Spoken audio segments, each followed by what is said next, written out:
नमस्कार छात्रों, YouTube channel GK art पे मैं अनुज श्रीवास्तव एक बार फिर से आप सभी का बहुत बहुत स्वागत करता हूं। तो छात्रों, आप सब अपने घरों पे बारिश को एंजॉय कर रहे होंगे। मानसून का समय चल रहा है और इस मानसून के समय में जो भी कृषि से संबंधित कार्य होगा उस कार्यों को भी आप अभी तक निपटा ही चुके होंगे, मुझे पूरी ये उम्मीद है। लेकिन इस कार्य के दौरान भी जिस तरह से आप लोग मेरे YouTube चैनल के माध्यम से वीडियो को लगातार देखते हुए आ रहे हैं, आप एक अपने कीमती समय में से मेरे इस चैनल के लिए भी एक बहुमूल्य समय निकाल रहे हैं। इसके लिए मैं आप सभी का बहुत बहुत धन्यवाद देता हूं, अभिनंदन करता हूं। उम्मीद करूंगा छात्रों कि आप सब आगे भी अपना प्यार सम्मान इस चैनल के साथ बनाए रखेंगे और मैं भी कोशिश करते रहूंगा कि आपके लिए हर प्रकार के मौसम में, हर प्रकार की स्थितियों के बावजूद भी अपनी सेवाओं को लगातार आपके पास पहुंचाता रहूं, जिससे आपके लेवल को एक नया आयाम मिल सके और आप अपनी पढ़ाई के माध्यम से कंपटीशन को निकालकर अपने भविष्य को सजा सके। तो आज आइए हम इस YouTube चैनल जीके आर्ट के माध्यम से जो हम बौद्ध धर्म की पढ़ाई कर रहे थे, उस बौद्ध धर्म को पढ़ाई को कंप्लीट करा देने के बाद जो जैन धर्म मैंने स्टार्ट किया था, उस जैन धर्म में मैंने पहला वीडियो आपके लिए अपलोड कर दिया था। आज मैं इस पहले वीडियो से आगे यानी जैन धर्म का दूसरा वीडियो आपके लिए आज अपलोड करूंगा। उम्मीद है कि आपको ये वीडियो भी पहले वाले वीडियो की तरह पसंद आएगा। तो जो छात्र मेरे वीडियो को देख रहे हैं, उन छात्रों से मेरी ये गुजारिश होगी कि आप अधिक से अधिक वीडियो को शेयर करते रहें। और जो छात्र नए हैं, जो पहली बार वीडियो को देख रहे हैं, उन छात्रों से मेरा ये आग्रह रहेगा कि आप मेरे चैनल को ज़रूर सब्सक्राइब करेंगे। यदि आपको पढ़ाया गया कंटेंट अच्छा लगे तो मैं बाय फोर्सली आपसे ये नहीं कह सकता हूँ कि आप ज़बरन जो है मेरे चैनल को सब्सक्राइब करें, लेकिन अगर आपको अच्छा लगे तो प्लीज़ सब्सक्राइब ज़रूर करेंगे। तो आज आइए हम जैन धर्म को आगे बढ़ाते हुए देखें। जैन धर्म में मैंने पिछली वीडियो में आपको ये बताया था कि महावीर स्वामी को ज्ञान की प्राप्ति कैसे हुई थी। जब महावीर स्वामी को ज्ञान की प्राप्ति हो जाती है तो ज्ञान प्राप्ति के बाद महावीर स्वामी का नाम वर्धमान से चेंज होता है, चूँकि उनके बचपन का नाम वर्धमान था और वर्धमान नाम उनका हटता है और उनके नाम के साथ जुड़ जाता है अब एक नाम ज़ीन, आहर्त्य, निगठनाथ पुत्र, महावीर स्वामी। ये सारा नाम इनका ज्ञान प्राप्ति के बाद हुआ था। जैसे कि गौतम बुद्ध के बचपन का नाम सिद्धार्थ था, लेकिन जब उनको ज्ञान की प्राप्ति हो जाती है तो उनका नाम बुद्ध होता है। ठीक उसी प्रकार से महावीर स्वामी के बचपन का नाम वर्धमान था और जब इनको ज्ञान की प्राप्ति होती है तो इनके बाद इनका नाम ज़ीन, आहर्त्य, निगठनाथ पुत्र और महावीर स्वामी के नाम से ये जाने जाते हैं। ज़ीन का अर्थ विजेता होता है, आहर्त्य का मतलब होता है पूजा करने योग्य, निगठनाथ पुत्र का मतलब होता है जिसको बांधा नहीं जा सकता है और महावीर स्वामी का मतलब होता है जिसने सारे बंधनों को तोड़कर विजय प्राप्त कर ली हो।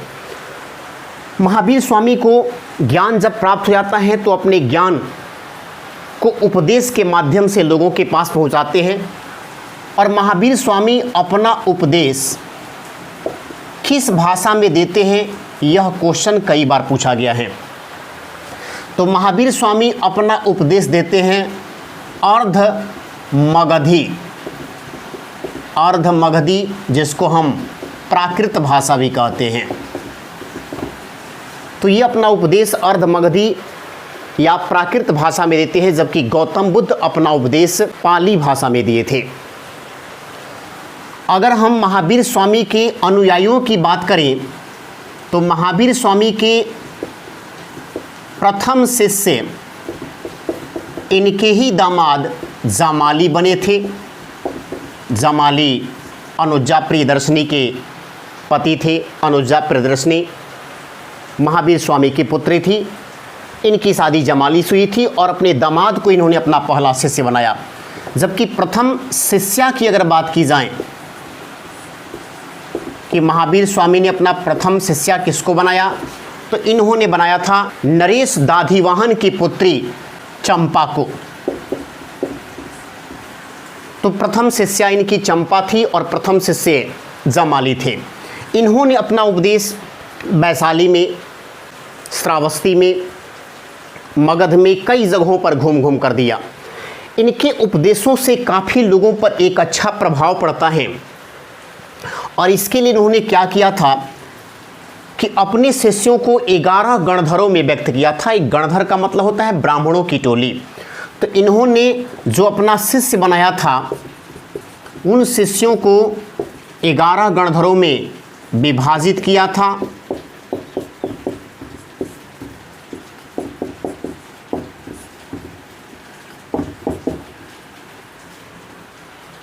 तो इनके शिष्य 11 गणधरों में विभाजित थे। आर्य सुधर्मा एकमात्र ऐसा गणधर था जो महावीर स्वामी के मृत्यु के बाद भी जिंदा रहा था। नाम था उनका आर्य सुधर्मा। महावीर स्वामी के मृत्यु के बाद भी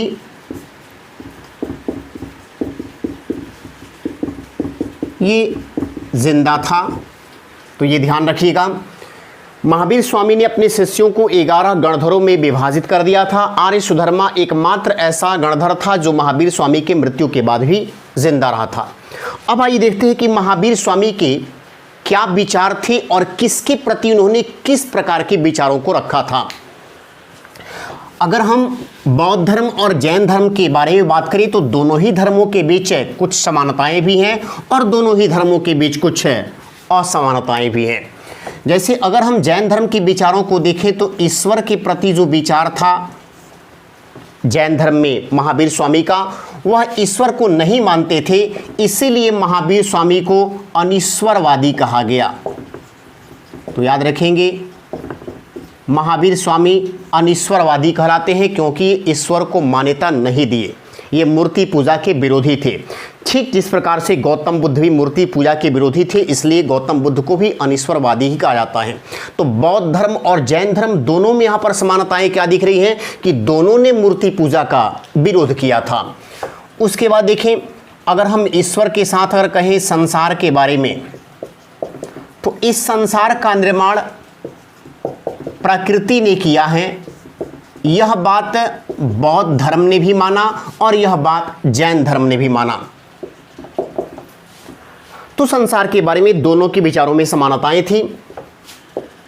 उसके बाद अगर हम कहें कि आत्मा के बारे में क्या विचार था, तो आत्मा का विचार यहां पर जैन धर्म और बौद्ध धर्म में अंतर ला देता है, क्योंकि गौतम बुद्ध जहां पर या बौद्ध धर्म की जहां तक हम बात करें उसमें आत्मा को माना ही नहीं गया, लेकिन महावीर स्वामी ने कहा था कि आत्मा प्रत्येक वस्तु में होती है, यहां तक कि पत्थरों के अंदर भी आत्मा पाई जाती है। तो आत्मा के समर्थक थे, इसीलिए इनको आत्मवादी कहा जाता है।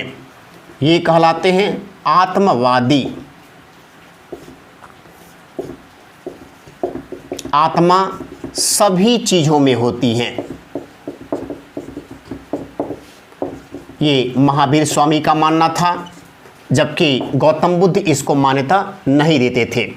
अब देखिए, उसके बाद अगर हम कहें कि स्त्री के प्रति दोनों के विचारों में क्या अंतर है, तो गौतम बुद्ध स्त्री को सारी बुराइयों की जड़ बताए थे, यानी कि बौद्ध धर्म में स्त्री को मान्यता नहीं दिया गया है।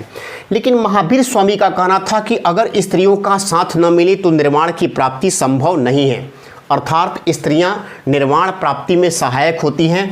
तो स्त्री के समर्थक थे महावीर स्वामी, जबकि गौतम बुद्ध स्त्रियों के विरोधी थे, उन्होंने स्त्रियों के अस्तित्व को इनकार कर दिया था। फिर आगे देखिए, अगर हम पुनर्जन्म की बात करें, पुनर्जन्म भरोसा था, यानी इनका कहना था कि व्यक्ति का दोबारा जन्म होता है। जैसा कि गौतम बुद्ध भी कहते थे कि व्यक्ति का दोबारा जन्म होता है, अपने कर्मों का फल भोगने के लिए व्यक्ति इस धरती पर दोबारा जन्म लेता है। तो महावीर स्वामी भी पुनर्जन्म में भरोसा करते थे और गौतम बुद्ध भी पुनर्जन्म में भरोसा करते थे। उसके बाद देखें, अगर आगे हम बात करें वर्ण व्यवस्था को लेकर, तो वर्ण व्यवस्था में भी दोनों को एक ही सिद्धांतों में देखा गया, दोनों ने एक ही चीज़ का समर्थन किया। इन्होंने कहा कि छुआछूत गलत हैं, यानी छुआछूत के विरोधी थे। दोनों जो हैं छुआछूत के विरोधी थे, लेकिन जिस जात का जो कार्य है उस कार्य को उसी जाति के द्वारा करना चाहिए, इस बात को महावीर स्वामी ने भी समर्थन दिया और इस बात को गौतम बुद्ध ने भी समर्थन दिया था। अब देखिए यहाँ पर एक और स्टेप की मैं बात करूं, निर्वाण के बारे में, मोक्ष की प्राप्ति। निर्वाण के बारे में अगर हम बात कहा जाए तो बौद्ध धर्म के बारे में मैंने इस बात को बताया था कि गौतम बुद्ध का कहना था कि निर्वाण की प्राप्ति मृत्यु से पहले भी संभव है, लेकिन महावीर स्वामी का कहना था कि निर्वाण की प्राप्ति मृत्यु के पहले किसी भी तरह से संभव नहीं है, यानी मृत्यु के पहले संभव नहीं। तो यहाँ पर भी दोनों के विचारों में अंतर। तो हम कह सकते हैं कि जैन धर्म में और बौद्ध धर्म में जो जो समानताएं थी, वो समानताएं क्या थी? तो ईश्वर के प्रति दोनों के विचारों में समानता थी, संसार के विचारों के बारे में दोनों में समानताएं देखी गई, पुनर्जन्म के बारे में भी दोनों में समानताएं थी, वर्ण व्यवस्था में भी दोनों में समानताएं थी। लेकिन आत्मा, स्त्री और निर्वाण, ये तीन ऐसे जगह थे जहां पर गौतम बुद्ध के विचार और महावीर स्वामी के विचार एक साथ नहीं मैच कर पाए, दोनों के विचार अलग अलग रहे। तो ये तो हो गया विचारों के बारे में। अब देखिए जैन धर्म में जैन त्रिरत्न कौन सा है? जिस तरह से बौद्ध त्रिरत्न होता है और बौद्ध त्रिरत्नों के बारे में बता चुका हूं, उसी प्रकार से जैन त्रिरत्न भी था। और जैन त्रिरत्न में किन बातों को कहा गया? तो तीन चीजें इसमें रखी गई थी। जैन त्रिरत्न में तीन चीजें थी, कौन कौन? सम्यक आचरण, समान रूप से व्यवहार हर व्यक्ति के प्रति होना चाहिए, सम्यक ज्ञान, ज्ञान एक समान होना चाहिए और हमेशा ज्ञान का उपयोग व्यक्ति को करते रहना चाहिए, और एक है सम्यक दर्शन। सम्यक दर्शन, इन तीनों को जैन त्रिरत्न कहा जाता है। तो ये क्वेश्चन पूछता है कि जैन त्रिरत्न इनमें से कौन है? तो सम्यक आचरण, सम्यक ज्ञान, सम्यक दर्शन, इन तीनों को जैन त्रिरत्न कहा जाता है। अब देखिए यहां पर आगे मैं बता दूं कि जैन धर्म में शिष्य दो तरह के हुआ करते थे। अब दो तरह के शिष्य जैन धर्म में कौन कौन होते थे? तो शिष्यों को तो 11 गणधरों में व्यक्त किया ही गया था, लेकिन दो तरह के जो शिष्य थे उसमें कौन कौन से थे उसको आइए यहां पर देखते हैं। जैन धर्म में दो तरह के शिष्यों में एक शिष्य होते थे भिक्षुक, और यहां पर अगर हम लड़कियों की बात करें तो यहां पर हो जाएगा भिक्षुणी। जबकि दूसरा जो शिष्य होते थे वह होते थे श्रावक, और अगर लड़कियों में होगी तो फिर श्राविका। अब आइए देखें दोनों ही शिष्यों में क्या अंतर है। भिक्षुक जीवन भर संन्यास, जीवन भर संन्यास बनकर रहना। तो ऐसे शिष्य जो अविवाहित रहते थे, जो जीवन भर शादी नहीं करते थे, जो संन्यास जीवन जीते थे, वैसे शिष्यों को भिक्षुक नाम दिया गया। और अगर कोई लड़की इस प्रकार के शिष्य बनती है तो उनको भिक्षुणी कहा गया। जबकि श्रावक श्राविका उन शिष्यों को कहा गया जो गृहस्थ जीवन जीकर भी जैन धर्म के शिष्य बन सकते थे। गृहस्थ जीवन अपनाने की छूट, इनको गृहस्थ जीवन में रहकर भी शिष्य बनाया जा सकता था, इनके लिए सन्यासी का होना जरूरी नहीं था। अब देखिए दोनों प्रकार के जो शिष्य थे, उन दोनों प्रकार के शिष्यों में अगर हम देखें तो ज़्यादा कठिन शर्त भिक्षुक और भिक्षुणी को लेकर बनाया गया था, जबकि श्रावक श्राविका को नियमों में कुछ छूट दिया गया था। और जैन धर्म में नियमों की छूट को अनुव्रत कहा जाता है। ये ध्यान रखेंगे, जैन धर्म में नियमों की छूट ये कहलाता है अनुव्रत। तो ये नियमों की छूट किसको मिला हुआ था? केवल श्रावक और श्राविका को मिला हुआ था। इनको इसलिए मिला हुआ था क्योंकि ये लोग गृहस्थ जीवन अपनाकर भी जैन धर्म में शिष्य बन सकते थे, लेकिन जो भिक्षुक भिक्षुणी होते थे इनको जीवन भर सन्यासी बनकर रहना पड़ता था। इनके लिए शादी करना बिल्कुल वर्जित था। अब यहाँ पर अगर मैं शिष्यों की बात करूँ तो अगर एक ही जगह पर भिक्षुक भी है और भिक्षुणी भी है, यानी कोई लड़का है और कोई लड़की है, एक ही जगह रहते हैं, तो निश्चित है कि उनके आपस में भी कभी आकर्षण हो सकता है। इसीलिए भिक्षुक और भिक्षुणी के लिए एक नियम बनाया गया था। और इनके लिए जो नियम बनाया गया था वो क्या नियम बनाया गया था? केश लुंचन प्रणाली। ये केश लुंचन प्रणाली क्या है? तो इस केश लुंचन प्रणाली के तहत भिक्षुक और भिक्षुणी के बालों को हटा दिया जाता था, सिर से बालों को पूरी तरह से हटा दिया जाता था। और इसको हटाने के पीछे सिर्फ एक ही कारण था कि इनमें से दोनों के प्रति मन में कोई आसक्ति की बात ना आने पाए, यानी दोनों एक दूसरे के प्रति आकर्षित न हो पाए। क्योंकि केश लुंचन में जैसे ही केशों को हटाया जाता था उनका चेहरा कुरूप हो जाता था, और कुरूप होने के चलते उनमें आपस की आकर्षण शक्ति हमेशा हमेशा के लिए समाप्त हो जाती थी। तो इस प्रकार से सन्यासी का जीवन रहना उनके लिए एक आसान तरीका हो जाता था। तो ये केश लुंचन प्रणाली केवल दिया गया था किसके लिए? भिक्षुक और भिक्षुणी के लिए। अब देखिए महावीर स्वामी की जब मृत्यु हो जाती है, जैसा कि मैं मृत्यु के बारे में चर्चा कर चुका हूं कि महावीर स्वामी का मृत्यु पावापुरी में हुआ था। तो महावीर स्वामी के मृत्यु के बाद जैन धर्म के चलाने के तरीके को लेकर उसमें विवाद हो गया था। और ये विवाद किस प्रकार से हो जाता है? तो महावीर स्वामी के मृत्यु के बाद मगध में 12 वर्षों का अकाल पड़ा था। और इस अकाल से बचने के लिए उनके जो दो प्रिय शिष्य थे, जिनमें एक का नाम था स्थूलभद्र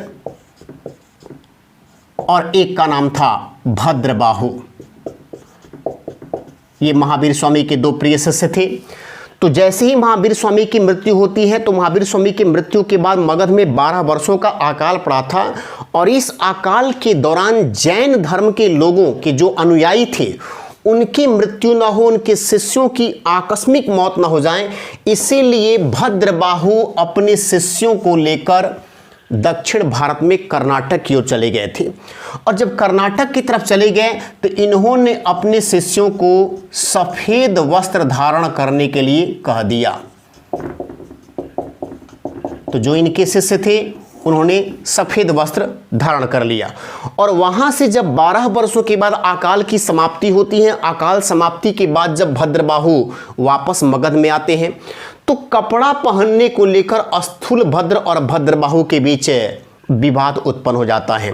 और ये विवाद सिर्फ इसी बात को लेकर हो गया था कि एक व्यक्ति का मानना था कि जैन धर्म में कपड़ा पहनना वर्जित है, जबकि एक संप्रदाय इसमें यह मानता था कि कपड़ा पहनना इसमें जरूरी है। तो कपड़ा पहनने को लेकर दोनों शिष्यों के बीच विवाद हुआ।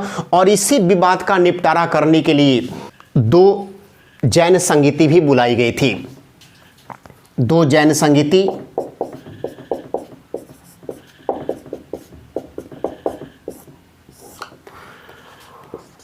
प्रथम जैन संगीति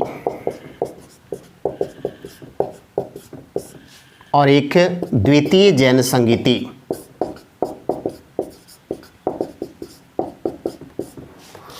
प्रथम जैन संगीति 322 ईस्वी पूर्व में, द्वितीय जैन संगीति ईस्वी की 6ठी शताब्दी, ईस्वी की 6ठी शताब्दी 512 ईस्वी में। प्रथम जैन संगीति जब बुलाई गई थी तो इसका आयोजन पाटलिपुत्र में किया गया। द्वितीय जैन संगीति का आयोजन वल्लभी में किया गया। वल्लभी गुजरात में है। पाटलिपुत्र में जब प्रथम जैन संगीति का आयोजन किया गया था तो उस समय इसके अध्यक्ष बनाए गए थे स्थूलभद्र, और द्वितीय जैन संगीति के समय जो अध्यक्ष बने थे वह थे देवर्धि क्षमा शोभल।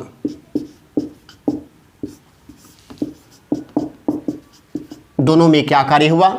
तो जब प्रथम जैन संगीति का आयोजन 322 ईस्वी पूर्व में पाटलिपुत्र में होता है तो इसमें ही जैन धर्म दो टुकड़ों में बंट गया था।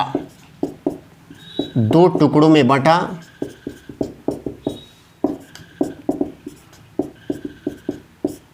जैन धर्म दो टुकड़ों में बंट गया। जो पहला टुकड़ा था इसको कहा गया दिगंबर,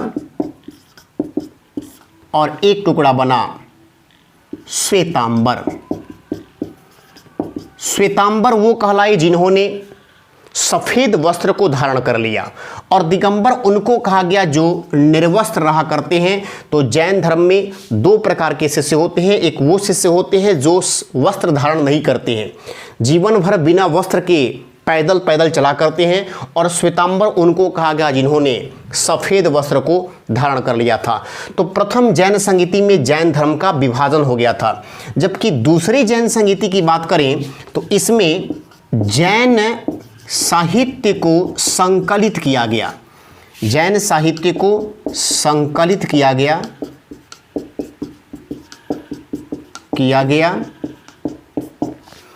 इसे अंग और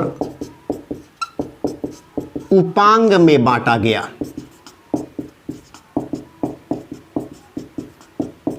अंग एवं उपांग में बांटा गया। आपको एक किताब बहुत सुने होंगे, भद्रबाहु के द्वारा एक पुस्तक लिखा था जिस पुस्तक का नाम था कल्पसूत्र। ये कई बार एग्जाम में पूछा गया है कि कल्पसूत्र पुस्तक के लेखक कौन थे? भद्रबाहु। और ये वही भद्रबाहु हैं जिनके कहने पर मौर्य वंश के सम्राट चंद्रगुप्त मौर्य ने अंत में जाकर अपने मृत्यु के समय जैन धर्म को अपना लिया था। शुरू में वो बौद्ध धर्म के मानने वाले थे, लेकिन अंतिम समय में आकर भद्रबाहु के कहने पर उन्होंने जैन धर्म को स्वीकार कर लिया था। चंद्रगुप्त मौर्य जैन धर्म को स्वीकार करने के बाद से अंतिम समय में दक्षिण की ओर चले गए थे और वहीं पर जाकर उनकी मृत्यु भी हुई थी। तो कल्पसूत्र के रचयिता कौन है? भद्रबाहु। अब आइए देखते हैं जैन धर्म के प्रमुख तीर्थ स्थलों की जब बात की जाती है कि जैन धर्म के प्रमुख तीर्थ स्थल कौन कौन से हैं, तो यहाँ पर ध्यान देंगे। एक तो है आपको श्रवणबेलगोला। श्रवणबेलगोला कर्नाटक, जहाँ पर बाहुबली की मूर्ति है। बाहुबली ऋषभदेव के पुत्र थे। तो श्रवणबेलगोला में बाहुबली की मूर्ति है। यह 57 फीट ऊंची मूर्ति है।